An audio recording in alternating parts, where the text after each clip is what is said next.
ከዋጀን በኋላ ለአምላካችን መንግስት ካህናትና ነገስታት አደረገን ይልና በምድርም ላይ በሰማይም በምድርም ላይ ይነግሳሉ ብሎ ይናገራል። የክርስቶስ ትምህርት ሰዎች በፍጹም ነፃነት እንዲመላለሱ ያደርጋቸዋል። የእግዚአብሔርም የልብ ፍላጎት እሱ ነው። ይህ አይነቱ ወንጌል ሰዎችን አርነት ያወጣል። ለዚህ ነው እኛ ጨለማን አንሰብክም፣ ፍርሃትን አንሰብክም። ምክንያቱም የእግዚአብሔር መንግስት መገለጫዎች አይደሉም። ድል ማለት እምነታችሁ ነው። እምነታችሁ ዓለምን ያሸንፋል። በክራይስት ላይ ያለን እምነት። ለምን? ክራይስት ዓለምን አሸንፏል። ስለዚህ ጽድቅ በሚባል በር በኩል ሰው ወደ እግዚአብሔር መንግስት ከገባ ሰላም አለው። እንደገና ደግሞ በደስታ ነው የሚኖረው። የመንግስቱ ወንጌል ሲሰበክ በሁለንተና ሰውን ሙሉ እያደረገ ነው የሚሄደው። ሰላም ተመልካቾቻችን፣ ይህ በፌዝ ሚዲያ እየተዘጋጀ በጂኤምኤም የሚቀርብላችሁ የቴሌቪዥን ፕሮግራማችን ነው። ሶስተኛው ክፍለ ጊዜ ዛሬ ይዘን ቀርበናል። የምንወያይበት ርዕስ የእምነት ቃል ወይም ወርድ ኦፍ ፌዝ በሚለው ርዕስ ዙሪያ ነው። አፖስትል ፍፄ ከሬማ፣ እንደገና ፓስተር ቴዲ ከጎስፕል ላይፍ፣ እኔም መጋቢ ያዕቆብ ከፓውሎስ ቤተክርስቲያን በዚያ ያለው የዛሬ 15 ቀን የጀመርነውን ውይይታችንን ሶስተኛውን ክፍለ ጊዜ ዛሬም እንቀጥላለን። በተለይ በእምነት አስተምሮ አቅጣጫ ያሉ የተሳሳቱ አመለካከቶች ምን ናቸው የሚለውን ሐሳብ እየነካን ነበር። ምናልባት እንደ መግቢያ ያህል ለምሳሌ ኮንፌሽንን እንነካለን ዛሬ። ምንድነው የሚለውን ነገር ለምን አብርሃም ሊንከን ያለው ነገር በጣም ሁሉ ጊዜ ይገርመኛል። እናንተ ናቸው ፕሪቸሮቹን ጠርቶ ይሄ ጥቁር መጽሐፍ ባልተሰበከበት ቦታ ውሸት ስለሚገዛ ሂዱና ይሄንን ጥቁር መጽሐፍ ለትውልድ ሁሉ አድርሱ ብሎ የተናገረውን አስታውሳለሁ። ሁሉ ጊዜ ሰው በእውነት ከሌለ በውሸት ይኖራል። ሰው ባዶውን የሆነ ሰው የለም። ስለዚህ በዚህም ነገር አቅጣጫ ሰው ትክክለኛው ሜሴጅ ትክክለኛው መልእክት ወደነሱ ካልመጣ የተሳሳተ ነገር ይዘው ይኖራሉ። ወይም ደግሞ ሊጠቅማቸው ሊያንጻቸው ሊያገለግላቸው የሚችልን እውነት ሪጀክት ያደርጉታል። ከነሱ አውጥተው ይጥሉታል። እያነሳን ነበር ባለፈውም እያንዳንዱ በክርስቶስ የተደረገው ነገር ስለ ሰው ነው። ኢየሱስ ክርስቶስ ስጋ ከመልበሱ ተነስቶ በአብ ቀኝ እስከ መቀመጡ አሁን እንኳን ያለው አገልግሎት እያንዳንዱ ነገር ስለ ሰው የተከፈለ ነገር ነው። ለዚህ ነው መዝሙረ ዳዊት ላይ ታስበው ዘንድ ለዚህ ነው ትኩረት ተሰጠው ዘንድ ሰው ምንድነው የዚህን ያህል በልብ ስፍራ ተሰጠው ዘንድ ሰው ምንድነው። ስለዚህ እግዚአብሔር በክርስቶስ ኢየሱስ በኩል ራሱን ለሰዎች የገለጠው ሰውን ከወደቀበት ስፍራ ለማንሳት ነው። ዓላማው ሌላ አይደለም። ስለዚህ ጎስፔል ሲባል ወይም ወንጌል ሲባል ኢየሱስ ቤተልሔም ስለመወለዱ ናዝራዊ ተብሎ በናዝሬት ስለማደጉ ከዛ ክርስቶስ ጋር የሚያበቃ ነገር አይደለም። በክርስቶስ ኢየሱስ ተሰርቶ ያለቀው የተደረገው ነገር ሁሉ ወደ ሰው መውረድ አለበት። የእምነት ቃል ያስፈልገው ለዚህ ነው። እና ከዚህ ጋራ አንዱ እንደው ብናየው በጣም ደስ የሚለኝ ነገር ኮንፌሽን የሚለውን ነገር ብንመለከት ለምሳሌ በቀላሉ የሮሜ መጽሐፍ ይነግረናል። ሰው ለመዳን በልቡ ያምናል በአፉ ይመሰክራል። ስለዚህ በልቡ አምኖ ብቻ ሰው አይደለም፣ የአንደበት ምስክርነት የሚባል አለ። በዚህ ነገር አቅጣጫ ኢየሱስ ክርስቶስ በጣም ጠንካራ የሆነ ትምህርት አስተምሯል። ማርቆስ 11:24 ባነበው ለምን ከዚህ ጠቃሚ ከሆነ ከአዲስ ኪዳን ትምህርት ጋራ አብረው ተያይዘው የገቡ ደግሞ የስተት ሐሳቦች አሉ። ብዙ ጊዜ እነዚህ የስተት ሐሳቦች ትምህርቱን ከሚቃወሙ ሰዎች እንጂ ከሚያስተምሩ ሰዎች የሚወጣ አይደለም። እና አንዳንድ ጊዜ ይሄንን ነገር ባለመረዳት የተሳሳተውን የዛን ሰው ሐሳብ የሁሉ ያደርጉታል። ሰው ዘንድ ለሁሉ አብረው ይሰጡታልና ይህ ትክክል አይደለም። መጽሐፍ ቅዱስ በዚህ ነገር አቅጣጫ የጠራ ነገር ያስቀምጣል። እኛም ደግሞ እንደ እምነት ቃል አስተማሪዎች አክሰፕት የምናደርገው በመጽሐፍ ቅዱስ የተጻፈውን ነገር በፍጹም የራሳችንን ነገር አንጨምርም።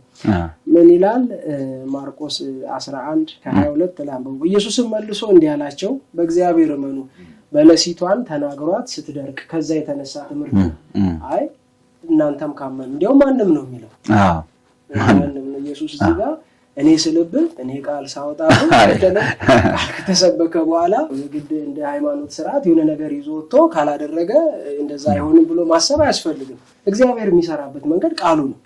ትልቁ በረከቱን እኮ ያስቀመጠው እኮ ቆላስያስ ላይ ሲናገር ይሄ መዝገብ ያለው ይላል በክርስቶስ ነው። ክርስቶስ ነው እግዚአብሔር ቃል ነው። አለቀ። ቃል ከተሰበከ አሁን ዘፍጥረት ላይ ስናይ ያለምንም አጀብ ያለምንም ግርግር እግዚአብሔር ይናገራል ይሆናል። ቃል ነው እግዚአብሔር ነገሮችን የሚያደርግበት። አሁንም ማንም ሰው ብሎ ወደ ሁሉ ማማኝ ይሄንን ጉዳይ ሲያወርደው እናያለን እንጂ አንዱ ተናጋሪ ሌላው ሰሚ አይደለም። ስለዚህ ምን ይላል? እውነት እላችኋለሁ ማንም አለ ማንም ይህን ተራራ ተነቅለ ወደ ባህር ተወርወር ቢለው ይህንንም በልቡ ሳይጠራጠር ቢያምን ይሆንለታል። ስለዚህ በጸሎት የምትለምኑትን ሁሉ እንደተቀበላችሁ አድርጋችሁ ብታምኑ ይሆንላችኋል ይላል። ቆሮንቶስም ላይ ይሄንን ነገር ይናገራል። ኮንፌሽን ማለት የምናምነውን የእግዚአብሔርን ቃል አመንኩ ስለዚህ ተናገርኩ ነው። ከዚህ ነገር ጋር ተያይዞ ግን ሰዎች የሚያነሷቸው የተሳሳቱ ሐሳቦች አሉ። አሁን እኛ ክሌም ኔሚት ክሌሚት ይላሉ። yes we are ኔሚት ክሌሚት መጽሐፍ ቅዱስ ይሄንን ይደግፋል። ነገር ግን ግራውንዱ የእግዚአብሔር ቃል ነው። እግዚአብሔር ቃል የሚናገረውን ነገር ነው ከቃሉ ላይ ክሌም አድርገን የምናነሳው እንጂ ይሄ እንትን ነው ይሄ እንትን ነው ይሄ እንትን መጽሐፍ የባልንጀራህን አትመኝ ብሎ ያስቀመጠው ነገር አለ። ግን እንደውም ይሄንን ዲል ነው ከዚህ ነገር አታዳስ። አሁን ስለ ኮንፌሽን በአማርኛው ኑዛዜ ብንለው ወይም እወጃ ብንለው ጥሩ ነው። አንዳንድ ጊዜ ወርድ ኦፍ ፌዝ የምናስተምርበት ስናስተምርም እና መጽሐፍ ቅዱሳዊ የሚሆነው ከመለኮታዊ ባህሪ ተካፋዮች ሆነን ይላል ሁለተኛ ጴጥሮስ አይደለ? በክርስቶስ በኩል የእግዚአብሔር ባህሪ ተካፋይ መለኮታዊ ባህሪ ምን ማለት ነው? መለኮታዊ ባህሪ የእግዚአብሔር ኔቸር ማለት ነው። ከእግዚአብሔር ባህሪ ተካፋዮች ሆነናል ብለን ካለን መጽሐፍ ቅዱስ የተካፈልነው ባህሪ አለ። አንዱ የተካፈልነው ኔቸር እግዚአብሔር የሚፈልገውን ነገር ተናግሮ ነው የሚያመጣው። this is the nature of God ምንም የሚባለው ማለት ነው። እግዚአብሔር የእምነት አምላክ ነው። አሁን ምን ይላሉ? እንዴት እግዚአብሔር ማንን ያምናል? እንዴት እምነት ይኖረዋል ይላሉ። ለእምነት ያለን ዴፊኒሽን የተሳሳተ ማለት ነው። እምነትን መጀመሪያ ዲፋይን ማድረግ አለብን። እምነት ምንድነው? የዕብራውያን ጸሐፊ ዕብራውያን 11 ላይ ተናግሯል አይደል? it's a substance እምነት now faith is a substance of things hope for ይላል። ተስፋ የምናደርገውን ነገር የሚያስረዳ ከዛ the evidence of things unseen ይላል። ያለ ነገር ነው ማለት ነው። the evidence of things unseen ስለዚህ የማናየውን ነገር ደግሞ የሚያስረግጥ ሰብስታንስ ነው። አሁን ስለ ሰብስታንስ ነው የሚያወራው። እምነት ሰብስታንስ ነው አለ። ይሄንን ከእግዚአብሔር ካልተካፈል ነው ከየት እናመጣዋለን? ከእግዚአብሔር ተካፈል ነው የሚለው መጽሐፍ ቅዱስ። በክርስቶስ አማካኝነት እኛ ሙት የነበርነው ሕያው ስንሆን ይሄንን የእግዚአብሔር ኔቸር ተካፈልን። ጴጥሮስ ሁለተኛ ጴጥሮስ ያስቀመጠው ይሄንን ከመለኮታዊ ባህሪ ተካፋዮች ሆንን ሲል በክርስቶስ ነው። ስለዚህ ሙት ነበርን፣ አሁን ግን ይሄንን ባህሪ ተካፈልን። እሺ ዘፍጥረት ምዕራፍ 1 ጋር ስንሄድ እግዚአብሔር አዳምን ሲፈጥረው ሁን ብሎ አልፈጠረውም። ከራሱ ነው ያካፈለው። ሰውን በመልካችን እንደ ምሳሌያችን እንፍጠር፣ በሌላ አነጋገር የኛን ባህሪ ይካፈል ብሎ ማለቱን እንመለከታለን። እንደው ኤሚት ክሌሚት እንዳልሆነ ይሄ ማለት እነሱ እንደሚሉት እንዳለ ኤሚት ክሌሚት ነው ኦፍ ኮርስ። ግን እነሱ እንደሚሉት የተመኘነውን እንናገራለን፣ እናመጣለን፣ እንዘርፋለን፣ እናመጣለን እንዳልሆነ እንድንመለከቱ መሰረቱን እናሳይ ብለን እና ይሄ ነው መሰረታችን እና ከእግዚአብሔር ባህሪ ተካፍለናል። እንኖርበት፣ እንጠቀምበት። ስለዚህ እንደተወደዱ ልጆች መጽሐፍ ቅዱስ እግዚአብሔርን የምትመስሉ ሁኑ ይለናል። ደግሞ ኤፌሶን ምዕራፍ 5 ቁጥር 1 አይደለ? እንደውም በእንግሊዝኛው እንደሚለው ኢሚቴት ጋድ ይላል። how do we imitate God? ኢሚቴት ጋድ ማለት እግዚአብሔር ለእናንተ ፈለጋችሁ ይሁን ማለት ነው። ኮፒ ጋድ ማለት ፈለጋችሁ ይሁን፣ እግዚአብሔርን ሁኑ አላለንም። ግን በምድር ላይ ስትኖሩ እግዚአብሔር እንዴት አደረገ እያላችሁ ተከታተሉ ነው።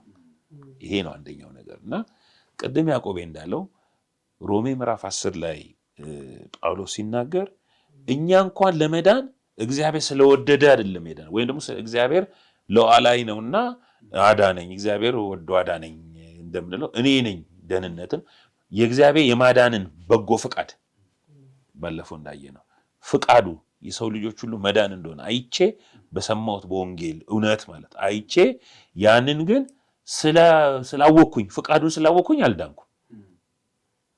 ደህንነት የሚባለውን ዳግም ልደትን ያገኘሁት ስላወኩኝ አይደለም፣ ፍቃዱን ስላወኩኝ አይደለም፣ ስለተጸጸትኩኝም አይደለም፣ በህይወቴ ግን ደግሞም ስለተጸለየልኝም አይደለም፣ ዳን ተብዬ ስለተጸለየልኝ አይደለም።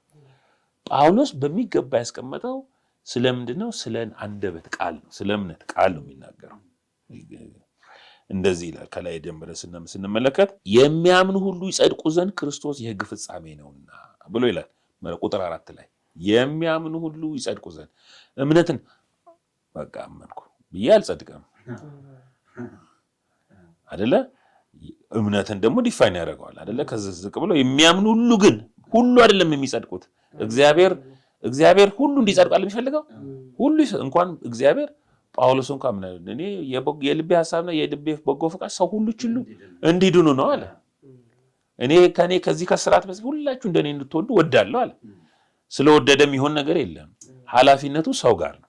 አያችሁ እግዚአብሔር ለሰው የሰጠው ቦታና ፖቴንሻል ቀላል እንዳልሆነ እንመለከታለን።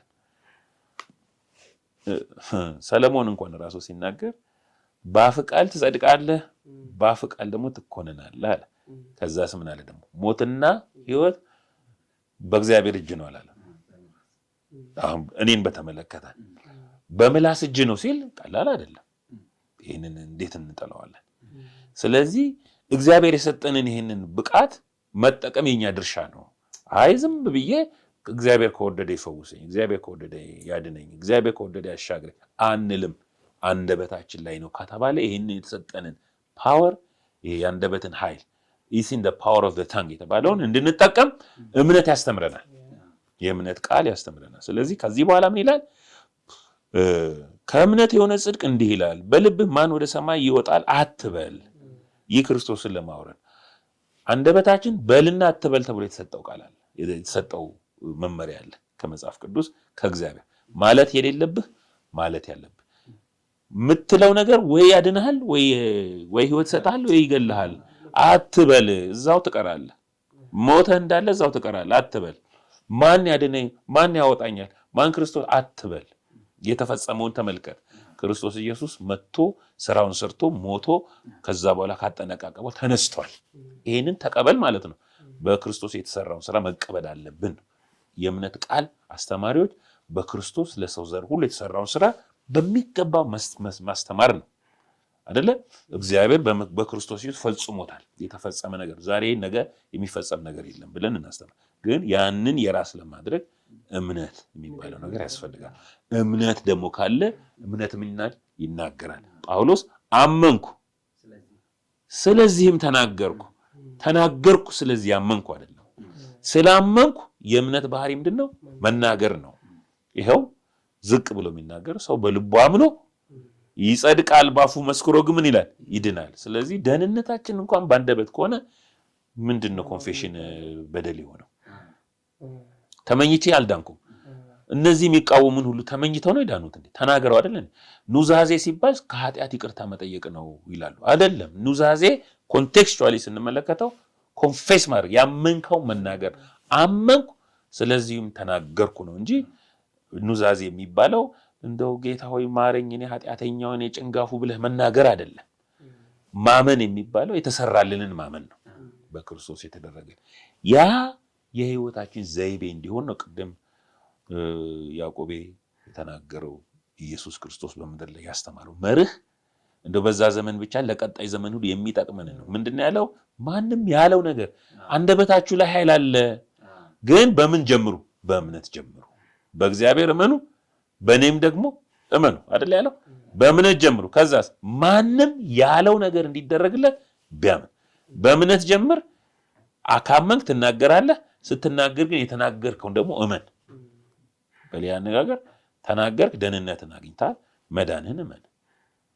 ከዚህ በኋላ ስትወጣ እንዳልዳነ ሰው አክታታርክ፣ እንደተወለደ ሰው ሆነ ተመላለስ የሚለውን ሐሳብ ይናገራልና እንደው ለማሳጠር ምን ብሎ ያን ነገር ግን ምን ይላል? በአፍ በልብህ ሆኖ ቃሉ ቀርቦልሃል። በሌላ አነጋገር እግዚአብሔር ቃሉን የሰጠን እንድንናገረው ነው። እግዚአብሔር ቃሉን ወደኛ ያቀረበው እንድንናገረው ነው። ዝም ብለን የምንጠቀጥቀው ቃል ሳይሆን ዝም ብለን በአእምሯችን የምንይዘው ቃል ሳይሆን የምንናገረው ቃል የተሰጠን። ለምን? ከተናገርነው ነው በህይወታችን የሚፈጸመው። ይሄ ነው የእምነት አስተምሮ። ምን ችግር አለ ታዲያ? ይሄንን ክፋት አይደለም፣ ምኞት አይደለም፣ ትዕቢት አይደለም። እኛ ምኞታችንን አንናገርም። የተጻፈውን በአፋችንና በልባችን የቀረበውን ቃል ማቅረብ አለብን። ወደ ቃሉ መቅረብ አለብን። ቃሉ ወደኛ መቅረብ አለበት። ያን ጊዜ ለመናገር እንችላለን። ተናገርልኝ በማለት አይደለም፣ ቃል አውጣብኝ በማለት አይደለም። ቃል በማውጣት የሚፈጸም ነገር የለም፣ ውሸት ነው። ወደኛ የቀረበውን ቃል መናገር። የእምነት አስተምሮ ይሄንን አያስተምርም። ቃል ልናገርብህ ላውጣብህ አንል እኛ የምንናገረው እንዲቀርብላቸው ቃሉ ወደ እነሱ እንዲቀርብና ወደ ቃሉ እንዲቀርቡ ከዛ እነሱ ራሳቸው እንዲናገሩት እንጂ የእምነት ቃል እኛ በመናገራችን የሚሆንላቸው ነገር የለም which is wrong so ኢራሱ ለጢሞቴዎስ ምን አለ ስላንተ በተነገረው ቃል አይደል መልካሙን ጦርነት ተዋጋለው እንጂ ስለተናገርክ ትንቢት እኮ ነው አላለውም ስለዚህ ተናግሬባለሁና ይሆናል ቁጭ ብለህ ተጠብቃለህ አንተ ተናገረው ይሄን ነው የእምነት ቃል የሚያስተምረው እና ምን ችግር አለው ይሄ መጽሐፍ ቅዱሳዊ አይደለም ወይ ኤሚት ክሌሚት ከዚህ አንፃር ነው እኛ ኤም የምናደርገው እግዚአብሔር ቃል የተናገረውን ኤም እናደርጋለን ስለ ጤንነት ምን ተናገረ እግዚአብሔር ቃል በመገረፉ ቁስል ተፈውሳቻል ኤም እናደርጋለን ከዛስ ተፈውሳል ስላለኝ መብቴን አወኩኝ አይደል ያንን ክሌም አደርጋለሁ እናገራለሁ ያንን ነው ማጭደው እንጂ አው ቃሉ እንደዚህ ብሏል ግን በሽተኛ ነኝ አልልም አትበል የተባለ መስላል የነገረኝን ግን እናገራለሁ ያፊን ፍሬ አይ ደስ ይላል እንደው ከዚህ ጋር የይዘው ፓስተር ቴዲ ይሄንን የእምነት መንፈስ ሮሜ ምዕራፍ 4 ላይ አብርሃም ሕይወት ውስጥ እንመለከታለን የእምነት አባት ይሏል አብርሃም እና የአብርሃም እምነት አንዱ ምሳሌ ሊሆን የሚችል ነው ስለዚህ ከሕግ ብቻ ሳይሆን ከአብርሃም እምነት ደግሞ ለሆነ ለዘሩ ሁሉ የተስፋው ቃል እንዲጸና እንደ ጸጋ ይሆን ዘንድ በእምነት ነው ይላል ከዛ በኋላ ይሄ እምነት ፕሪንሲፕሉ ምንድነው እርሱም ለብዙ አሕዛብ አባት አደረኩ ተብሎ እንደተጻፈ ይልና ስለ አብርሃም እምነት ሁለት ነገር ያስቀምጣል አንደኛው ለሙታን ሕይወትን የሚሰጥ ይላል ሁለተኛው ደግሞ የሌለውን እንዳለ አድርጎ በሚጠራ ስለዚህ ይሄ የእምነት ንግግር ልንለው እንችላለን ቀደም አፖስቶል ፍጽ ያነሳው ነገር አለ የምንናገረውን ቃል የምንወስደው የኤሚት ክሌሚት ከመባል የምንናገረውን ቃል የምንወስደው ከተጻፈው ከእግዚአብሔር ቃል ያንን ነው ይዘን አምነን ከዛ በአንደበታችን የምንናገረው ሰዎች ጋራ የተሳሳቱ የተለያዩ ሐሳቦች አሉ ይሄ እንትን የኔ ነው ይሄ እንትን የኔ ነው እንደዛ የሚሉት ይላሉ ተመልካቾቻችን በግልጽ እንናገራለን የዚህ ትምህርት ሐሳብ ይሄ አይደለም እንደዛም ደግሞ ምናልባት እንዳንድ ጊዜ እንደው በርቀት ሰዎች ሆነ ያ ከመጽሐፍ ቅዱስ ጋር አብሮ መሄድ አይደለም እና ፓስተር ቴዲ ነው ከዚህ ጋር እንዴ የእምነት ንግግሮች ከቃሉ ጋር ነው መሰረት ያደረጉት እና ያለ እግዚአብሔር ቃል የእምነት ንግግር ይባል የለም እና አንዳንዴ በሆነ ነገር ላይ ተመስርተክ በምታየው ነገር ላይ ተመስርተክ አረቅ እምነት አንለው እምነት ከማየት ጋር አይደለም ህብረት ያለው አይደል ከቃሉ ጋር ነው ህብረት መዝሙር 27 ላይ ቁጥር 13 ዳዊት ምንድነው ያለው እዛ ላይ በሕያዋን ምድር የእግዚአብሔርን ቸርነት አይዘንድ አምናለሁ ነው እና አይዘንድ አምናለሁ ለማየት አምናለሁ ነው ያለው እንጂ አይቼ አምናለሁ አይደለም እና አይቶ ሰው ይሄ የኔ ነው ካለ መሰረት እንደሌለ ያስታውቃል እኛ ቃሉን ነው የምንናገር አይደል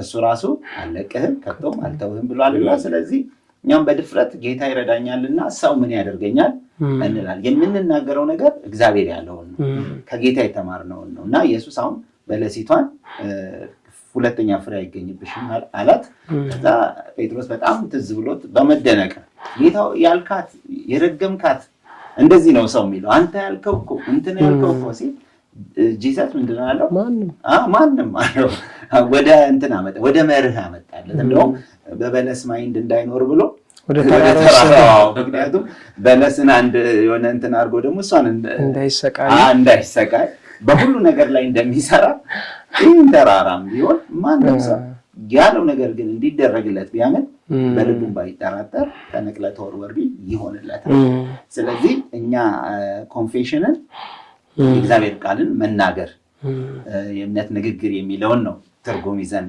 የመጣ ነው ምክንያቱም የእምነት ንግግርን አይደል የሚያሳይ ነውና እኛ ይሄ ኮንፌሽን ይልናኮ is made unto salvation ነው የሚለው ምንድነው በልቡ አምኖ ይጸድቃልና በአፉ መስክሮ ይድናል አለ ስለዚህ made unto salvation made unto possession ብንል እንችላለን ምክንያቱም ያልከው ነገር ነው ፖሰስ መጣለ ምንድነው ግን ማለት ያለበት ከተባለ ወደ እግዚአብሔር ቃል እንመጣለን ግን ሰዎች ይሄንን ኖርማል እንደ ኔሚት ክሊኒክ ነው ዝም ብሎ በቃ የተገኘው ሁሉ ያረጋሉ ተብሎ ይታሰባል ግን ኔሚት በጣም መጽሐፍ ቅዱሳዊ ነው እንደ አዳም ቆመን ነው ስምናወጣው ለምን ያልነው ነው የሚሆነው። በሽታን አይደል የሚደንቅ በሽታ አንልም፣ ተፈውሷል ነው ምን ነው የምናለው። ጂሰስ እኮ አምጥቶ ደቀ መዛሙርቶችን ሐዋርያት ብሎ ሰየማቸው ይላል እኮ አይገርም? ኔም ዜም እና እነሱ ከዛ በኋላ እኮ ካላቸው በኋላ እኮ አፖስትል ናቸው፣ በቃ ሐዋርያት ናቸው። ከዛ ደቀ መዛሙርቱም ሐዋርያቱም በዚህ ያለፉ እንዲያደረጉ ተብሎ የሚባለው ራሱ ለምን ስላላቸው ተቀምጦባቸዋል። ስም ሁሌ የስልጣን ቃል በህይወታችን ሲመጣ ሲነገር ቱ ቢካም አይደል ያንኑ ነው የምትሆነው ማለት ነው። ስለዚህ እኛ ሁሌ ማየት የምንፈልገው የእግዚአብሔር ቃል እንዲሆን ያለውን ነው የምንናገረው። ምን ለማለት ፈልጌ ነው? አሁን እግዚአብሔር ጨለማን በጥልቁ ላይ ሰፍሮ ነበር ይልና እግዚአብሔር ብርሃን ይሁን አለ። በጣም ከዚህ እኮ ትልቅ መርህ እንማራለን። አብርሃም እኮ ይሄን የተማረው የሌለው እንዳለ አድርጎ የሚጠራ ለሙታን ህይወት የሚሰጥ የሚለው እኮ እግዚአብሔር እንዲሰው እግዚአብሔር አንዴ ከሁኔታ ጋር አይደለም፣ ከሁኔታ በላይ ነው የሚናገረው። ጨለማን አይቶ እንኳን ማለት አልችልም፣ ምክንያቱም እግዚአብሔር አይም እንደዚህ አይነት ማየት የሚፈልገውን ነው የሚያየው። ብርሃኑን ነው ያየው። ጨለማ በጥልቁ ላይ ሰፎ ነበር ነው እንጂ የሚለን እግዚአብሔር አይቶ አይልም። እና እግዚአብሔር ሲያይ እኛንን ጨለማ ስለተጻፈልን እሱ ብርሃን ነው የሚታየው። ለምን? ልክ ኢየሱስ ሞተችዋን አይቶ ተኝታለች እንጂ አልሞተችም ሲል ሰዎች አንዳንዴ እንደዚህ ነገር እንድትሸማቀቅ ያደርጓል። ዝም ብሎ ክሌም ለማድረግ ነው እንደዚህ ነው በቃ የሌለ እና ባዶ ተስፋ ባዶ ምናምን ይባልና ይሄንን ሰው እንዳይናገር እንዲሸማቀቅ ብዙ ጊዜ እናያለን። ባስተምሮ ግን እንዴት ብሎ ነው የሚሸማቀቀው? ሰው የእግዚአብሔርን ቃል ተናግሮ አያፍርም አይደል? በሱ የሚያምኑ አያፍሩም ነው የሚለው። እና በፍጹም ሰው የእግዚአብሔርን ቃል እንደሚሆን ከተናገረ ባይሆን እንኳን በአካል ባያየው ያ ሰው ግን የተናገረው ትክክል አይደል? ባያየው ለማየቱ አይቀርም፣ ግን ባያይ እንኳን አንመዝነውም። ሰው ያን ነገር ስላልሆነ የታለ እንዲህ ተብሎ እንኳን ሰው አይመዘንም። ለምን? ዋናው የእግዚአብሔርን ቃል መናገሩ ነው። ሰው በትክክል የሚያምነውን ነገር መናገሩ ነው። ስለዚህ ኮንፌሽን እኛ ኔሚት ቢባል ክሌም አርገው ቢባል ከእግዚአብሔር ቃል ይሁን እንጂ ቀኑን ሙሉ ክሌም ስናደርግ ነው። አፋችን እንደውም ለአፍ እረፍት አትስጥ። ባለፈው ውይይታችን ላይ ስለ አንደበት ኃይል ዲስከስ ስናደርግ እያነሳን ነበር እና እንደውም ለአፋችን እረፍት እንኳን አንሰጠውም። ለምን? ይህ የዚህ ቃል ከአፍ አይለይ ነው። ለሰከንድ እንኳን ልንለይ እና ክሌም ስናደርግ ነው የምንለው ይሄ የኔ ነው፣ እግዚአብሔር ይሄን ሰጥቶኛል፣ ግን ከርስቴ ነው። የሰውማ ለአንተም ልክ አይሆንም። የትኛው ልክህ እኮ እግዚአብሔር ያለህ ነው አይደለ?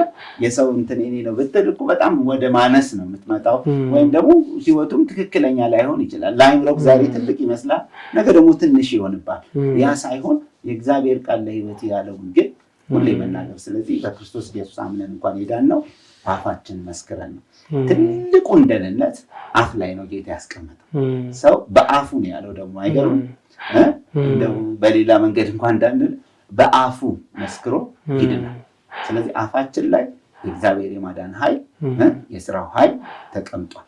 ይህንን ኮንፌስ በምናደርገው ነገር ሁሉ ይሰራል። አንድ እዚህ ጋር ባነሳ ደስ የሚለኝ ለጤናችን ብዙ ጊዜ ነቀፌታ የሚገጥመው እሱ ነው እና ተፈውሻለሁ እንዴት ትላለህ? አሞ የለ ወይ? እውነቱን ተናገር ይባላል። መጀመሪያ እውነት መፈታት አለበት። የቱ ነው እውነት? እውነት የእግዚአብሔር ቃል አይደለም ወይ?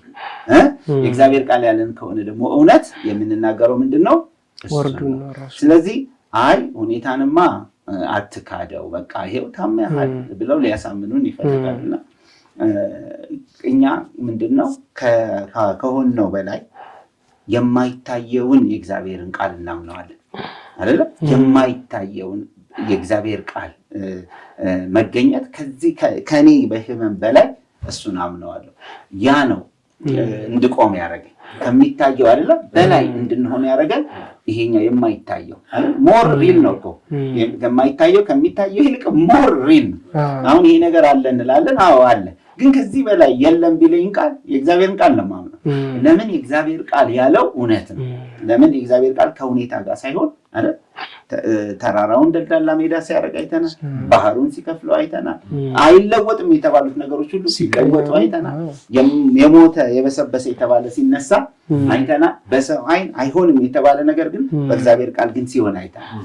ይሄንን እውነት ልንክደው አንችልም። ስለዚህ ለእኛ እውነት ምንድነው ካልከኝ መታመሜ ሳይሆን መፈወሴ በጣም እውነት ክርስቶስ የከፈለው ነገር እውነት ለዚህ ነው ንግግሬን በክርስቶስ ባደረገውና በተነገረልኝ ላይ ብቻ መስርቼ ራሱን እንደገም የምናገረው ማለት ስለዚህ ተፈውሽ ያለው ስትል ሰዎች መች ታመህ ይሉሃል አንተ ማን ነው ትክክል ሰማይ ሲዳኝ ግን እውነቱ ያለው እዛ ጋር ነው ቃሌን የተናገረው እውነት ቃሌን አለና ባፉ እውነት እኔ ለእናንተ ማስባትን ሐሳብ አውቃለሁ ፍጻሜና ተስፋ ሰጣችሁ ዘንድ ሰላም እንጂ ክፉ አይደለም ስለሚል እውነቱ ያለው እግዚአብሔር በተናገረው ነገር ላይ ነው ለማለት ነው አይ ደስ ይላል በተለይ ይሄ በጤንነት አቅጣጫ ትክክለኛ የሆነውን ነገር ነው መናገር ያለበት መጽሐፍ ቅዱስ እውነት የሚለው ደግሞ ቃሉን ነው ያን ሰዎች መታመምህን ሳታም እንዴት መፈወስን ትናገራለህ ይላሉ አሁን እኮ ዲና ያደርግም እና መታመምህን እኮ ክደህ ነው መፈወስህን ያመንከው ሁለቱም ነገር እኩል ትሪታ ማድረግ አይቻልም ስለዚህ እውነት ነው እውነታው ራሱ እግዚአብሔር ቃል ነው ሰው መናገር ማወጅ ያለበትም ያንን ነው ምናልባት ከዚህ ጋር በተያያዘ ስፔሲፊክ ፕሬየሮች ለምሳሌ ሰው ከሚያስፈልገው ነገር ተነስቶ ስፔሲፊክ የሆነ ጸሎት መጸለይ ይችላል ለምሳሌ የ2019 V8 መኪና ያስፈልገኛል ይችላል አሁን ስፔሲፊክ ፕሬየር ካላውን ስፔሲፊክ ሊያደርግ ይችላል አይነቱን ዓመተ ምህረቱን ስፔሲፊክ ሊያደርግ ይችላል እንደዚህ ክሌም አርጎስ መጸለይ ይችላል ለምን ፓስተር ቴዲ ያነሳው ነገር ከርስቱ ላይ ምክንያቱም የሚያስፈልጋችሁ ደግሞ ይሞላባችኋል ይላል የሚያሳጣኝም የለም ይላል እነዚህ ቃል የተገባልን እንትን ነውና ምናልባት እንግዲህ ስለ እምነት ስንናገር ጸሎት ራሱ በእምነት ነው የሚጸለየው ጸሎትን ከእግዚአብሔር እንጠይቃለን ማለት ነው ስንጠይቅ ግን ሳትለምኑት እግዚአብሔር የሚያስፈልጋችሁን ያውቃል ስለዚህ እኛ እግዚአብሔር የማያውቀውን ነገር አንጠይቅም ምኞታችንን አንጸልይም ባለፈው ርስታችንን ነው የምንጸልየው በክርስቶስ የተፈቀደልን ነገር ነው የምንጠይቀው ምንጸልየዋል ምክንያቱም ጠይቁ ይሰጣችኋል ፈልጉ ታገኛላችሁ አንኳኩ ይከፈትላችኋል ካለ የሚጠይቅ ሁሉ ያገኛል የሚጠይቅ ይቀበላል የምትፈልጉትን ታገኝ ሁሉ ነው የሚለው አይደለ የሚያንኳኳ ሁሉ ይከፈትለታል ብሎ የጸሎትን ፕሪንሲፕል የጌታችን ኢየሱስ ክርስቶስ አስተማረ እንዲሁ ንግግርም ላይ ተመሳሳይ ነገር ነው ምንድነው ዋናው ነገር ሁለቱም ፕሪንሲፕል ናቸው መርህ ነው ጸሎትም ፕሪንሲፕል ነው ንግግርም ፕሪንሲፕል ነው የተመኘነውን አይደለም እንፈልገው ምንናገረው ግን ለኛ መፈቀዱን የእግዚአብሔር ፍቃድ የሆነው ባለፈው ሲናገር ነው የእግዚአብሔር ፍቃድ በጎ ደስ የሚያሰኝ ፍጹም የሆነውን ምን እንደሆነ ፈተናችሁ ታውቁ ዘንድ በአእምሮአችሁ መታደስ ተለውጦ እንጂ እነና ዓለም አትምሰሉ በጣም ኢምፖርታንት ነገር ነው ለጸሎት በጣም አስፈላጊ ነገር ነው ምክንያቱም አንዳች እንደ ፈቃዱ ምን ለምን ይሰማናል ስለሚል ፍቃዱን ማወቅ በጣም ወሳኝ ነው ስንናገርም ኮንፌስም ስናረግ ክሌምም ስናረግ በስልጣን ቃም ስናዝ አንዱና ስለው ይመጣል ሌላውን ሂድ ስለው ይሄዳል እንደሚል ና ብለን የምንጠራው ነገር አለ ማለት ነው ስለዚህ ስለ ስልጣን የተናገረው ይሄንን ነው መተወለቀው አይደለ ስለዚህ የእግዚአብሔር ፍቃድ የሆነው ነገር እግዚአብሔር ለኛ ያፈቀደልን ነገር አረጋግጠን እንጠራዋለን ይሆናል ማለት ነው ባለፈው ፓስተር ቴዲ ሲናገር እንደነበረ እኛ እንደ በእግዚአብሔር መልክ ተፈጠረን እኛም እንደ እግዚአብሔር የሌለውን እንዳለ አድርገን መጥራት እንችላለን ኮል ማድረግ እንችላለን ስለዚህ ይሄ ለማኞች የተሰጠ ነገር ነው ግን ምን ይቀድማል ፈቃዱን ማወቅ በተለይ ስፔሲፊክ የሆነው ፍቃድ ማወቅ ኦቨርኦል የሆነው ፍቃዱን ማወቅ ያወቅነውን ግን በንግግራችን ወደ መኖር እናመጣዋለን ይሄ ከእግዚአብሔር የተካፈለው ኔቸር ነው ደስ ይላል ተመልካቾቻችን ሶስተኛውን ክፍለ ጊዜ በዚህ ጨርሰናል አራተኛውን የመጨረሻውን ክፍለ ጊዜ ሳምንት ይዘንላችሁ እንቀርባለን ተባርካችኋል